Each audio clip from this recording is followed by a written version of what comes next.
ये जो ड्रामा चल रहा है, ये कोरोना का या अन्य प्रकार का जो भी ये ड्रामा चल रहा है, ये सब काल भगवान की साजिश है। और काल भगवान की साजिश केवल इन आत्माओं को ज्यादा से ज्यादा समेटने की है, मारने की है। क्यों? क्योंकि उसको पता है कि मैंने वचन दे रखा है कबीर परमात्मा को, और इस समय वो परमात्मा पृथ्वी पे आके इन आत्माओं को मेरे जाल से मुक्त करवाएगा। तो काल क्या करता है? काल अपने ऊपर नहीं लेता कभी। देखो, कोई भी व्यक्ति मर जाता है ना, तो कोई आज तक ये नहीं कहा होगा किसी ने कि इसको भगवान ने मार दिया, इसको परमात्मा ने मार दिया, इसको काल ने मार दिया। कोई नहीं कहता। सब ये कहते हैं इसको मधुमक्खी खा गई, इसका एक्सीडेंट हो गया, इसकी गाड़ी सो की स्पीड पे थी, और ये कई दिनों से बीमार चल रहा था, अचानक और इसको हार्ट अटैक हो गया। ये बहाने बन जाएंगे, लेकिन कोई ये नहीं कहेगा कि इसको परमात्मा ने मार दिया। तो पुण्यात्माओं, ये साजिश सारी काल की है, लेकिन काल को कोई दोष नहीं देता, क्योंकि ये 21 ब्रह्मांड काल का लोक है। तो सारी की सारी जो साजिश है ये काल भगवान की है। और माध्यम चाहे वो कोरोना को बनाए, या चाहे आप समझ सकते हो किसी और चीज को बनाए। और जब वो इन चीजों को माध्यम बनाएगा, और जो भगत भाई बहन जो ज्ञान में कमजोर हैं, जिनको साध संगति नहीं मिली, जो गुरुदेव के वचनों पे सही तरीके से नहीं टिक पा रहे, उनको भी वो अपने जाल में फांस लेगा, उनको भी लगा लगा के सुई अपने कब्जे में कर लेगा। और वो दृढ़ आत्माएं होंगी जो परमेश्वर के वचन पे चलेंगी। क्योंकि देखो, हर प्रकार से काल कोशिश करेगा हमें डराने की, धमकाने की, चाहे पुलिस प्रशासन के माध्यम से हो, चाहे अन्य किसी प्रकार की प्रशासनिक सुख सुविधाओं को लेके हो, कि अगर मैंने ऐसा नहीं किया, मैंने इनकी ये बात नहीं मानी, तो पुलिस मुझे घर से उठा ले जाएगी, या फिर प्रशासन मेरी इन इन सुविधाओं को रोक देगा, मैं क्या करूंगा, कैसे खाऊंगा। तो टूटेगा वही जिसको ज्ञान नहीं होगा, जो ज्यादा माया में बंधा हुआ है, जो ज्यादा सुख सुविधाओं में बंधा हुआ है, वही आदमी आज वर्तमान में टूटेगा। आज उसी को भय लगेगा, और उस भय के चलते, क्योंकि भय रूप है काल का, उसी भय के चलते फिर वो काल के जाल में फंस जाएगा, वो मर्यादा तोड़ देगा, और काल उसको तुरंत अपने कब्जे में कर लेगा। और जिसको इस बात का पता है कि बेटा नंगा आया था, नंगा जाएगा, लेके क्या जाएगा, सब कुछ यहीं छोड़ के जाएगा, फकड़ फकीर है, ये परमात्मा का नाम तेरा साथी है, ये पहले भी था, ये आज भी है, ये आगे भी रहेगा, इसको ना चोर चुरा सकता, ना ठग इसको ठग सकता, और इसी की कमाई से परमात्मा प्रसन्न होगा। और ये कमाई हम मर्यादा में रह के कर सकते हैं, गुरु को परमात्मा मान के कर सकते हैं। तो फिर बताओ भाई, नंगे आदमी का नहाएगा क्या और निचोड़ेगा क्या? अरे जिसके तन पे कोई वस्त्र ही नहीं है, तो वो नहाएगा क्या और निचोड़ेगा क्या? तो ऐसी आत्मा को कोई भय नहीं होता फिर। इसीलिए तो परमात्मा बार बार ये जोर लगाते हैं अपनी वाणियों के माध्यम से। देखो, परमात्मा अलग से किसी को कोचिंग नहीं देगा, परमात्मा अलग से बैठा के किसी को कोई ट्यूशन क्लास नहीं देगा कि तुझे ऐसा करना है। सामूहिक रूप से परमात्मा सत्संगों में ही सबको समझाता है और समझाएगा। जो अच्छी आत्मा होगी समझ जाएगी, नालायक होगा बिदक जाएगा। परमात्मा की वाणी है कि साईं इतना दीजिए जिसमें कुटुंब समावे, हम भी भूखे ना रहें, अतिथि न भूखो जावे। अब वाणी क्या कहती है? जो वाणी को समझ गया वो तो कभी दुखी रहेगा नहीं, वो तो हर स्थिति में सुखी रहेगा, और परमात्मा उस पर कोई दुख भी नहीं आने देगा, क्योंकि वो परमेश्वर के वचन पे चल रहा है, वाणी पे चल रही है। वो कह रहा है साईं इतना दीजिए, हे परमात्मा, हे गुरुदेव भगवान। साईं मतलब गुरु भगवान, परमात्मा, स्वामी। हे गुरुदेव भगवान, अपने दास को केवल इतना ही दीजिए जिसमें मेरे परिवार का पालन पोषण हो जाए, और इसके अलावा कुछ नहीं मांगता भगत। कोई भौतिक वस्तुओं की डिमांड नहीं करता, कोई गाड़े घोड़े की डिमांड नहीं करता, कोई प्लाटों की डिमांड नहीं करता, कोई नौकरी की डिमांड नहीं करता।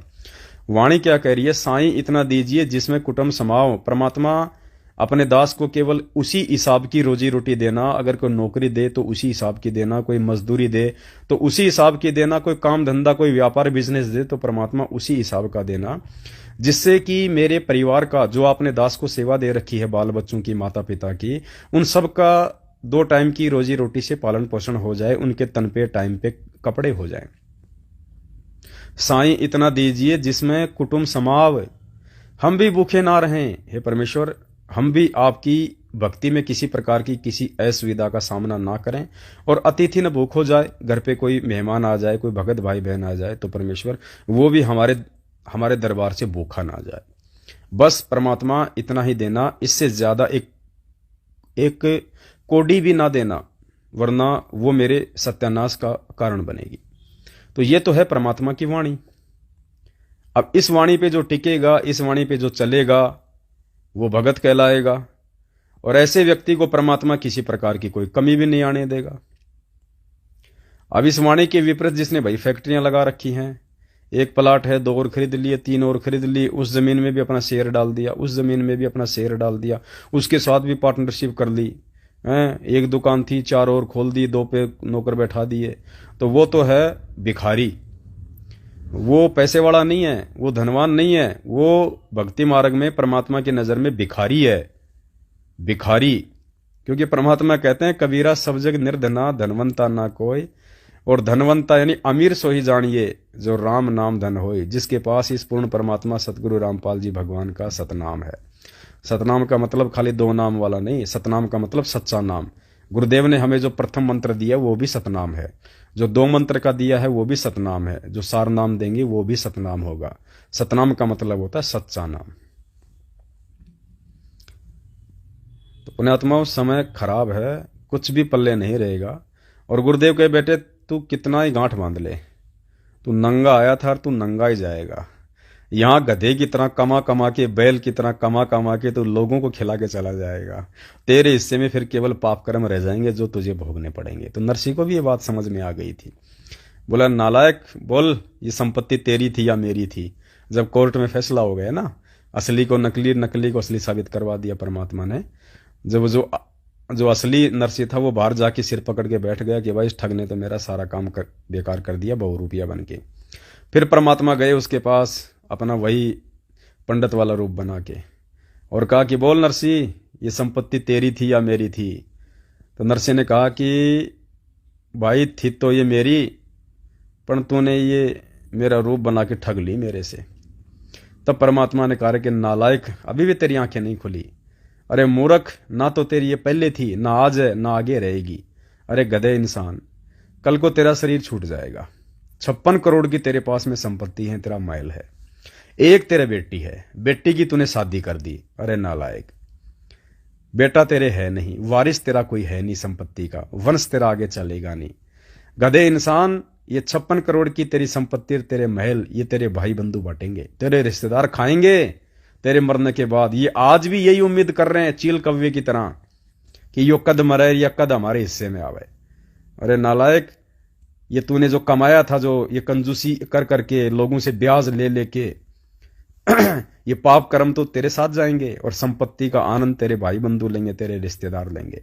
बोल तेरा क्या था। नरसिंह के समझ में आ गई। बोले परमात्मा फिर क्या करूं। बोले बांट दे, इसने धर्म भंडारे में लगा दे। परमात्मा ने धर्म भंडारे में लगवाया पूरा का पूरा। और पुण्यात्माओं, जब ज्ञान समझ में आ गया तो नरसिंह की जो संपत्ति थी 56 करोड़ अलग थी, उसका महल अलग था। परमात्मा ने तो 56 करोड़ ही बांटने को कहा था, नरसिंह ने महल भी नहीं रखा, महल भी छोड़ दिया नरसिंह ने। और गुरुदेव ने कहा कि बाहर जाके जंगल में झोपड़ी बना के और परमात्मा की भक्ति में लीन हो गया। तो परमात्मा कहते हैं वो नरपाड़ा जीत गए जिन सिर धड़की बाजी लाई। तो ऐसी आत्माएं उस परमेश्वर को प्रिय होती हैं, और ऐसी आत्माओं का ही जन्म इस कलयुग की पिछली पीढ़ी में फिर वो परमात्मा देता है। और ऐसी आत्मा ही आज उस परमेश्वर की अनुपस्थिति में उस परमेश्वर को परमेश्वर मान के मर्यादा में रह सकती हैं, भक्ति मार्ग पे टिक सकती हैं। अरे जब टीचर क्लास में होता है उस समय तो नालायक से नालायक विद्यार्थी भी ऐसे हो जाता है जैसे सांप सूंघ गया, क्योंकि उसको उसके हाथ में डंडा दिखाई देता है कि अगर जरा भी ऊंच नीच की, जरा भी हा हुल्ला किया तो ये तेरे टकने फोड़ेगा, डंडे से मारेगा तेरे को टीचर। इसलिए उपराधी से उपराधी यानी ज्यादा से ज्यादा जो छेड़खानी करता था स्कूल में, वो भी चुपचाप बैठा रहता है जब तक वो टीचर रहता है हाथ में डंडा लिए। और जैसे ही वो टीचर क्लास से बाहर निकलता है अपनी उन्हीं हरकतों पे वो वापस आ जाते हैं। और एक जो सभ्य जो विद्यार्थी होता है, जो गुड स्टूडेंट होता है, उसके लिए चाहे टीचर स्कूल में हो या ना हो, क्लास में हो या ना हो, वो अपने उसी हाव भाव में रहता है, अपने उसी स्वभाव में रहता है, उसी डिसिप्लिन में रहता है। और ऐसे विद्यार्थी ही टीचर को पसंद आया करते हैं, और ऐसे ही विद्यार्थी आगे चल के फिर भविष्य में सफल होते हैं। तो गुरुजी थे जब तक तो सभी भगत बने हुए थे।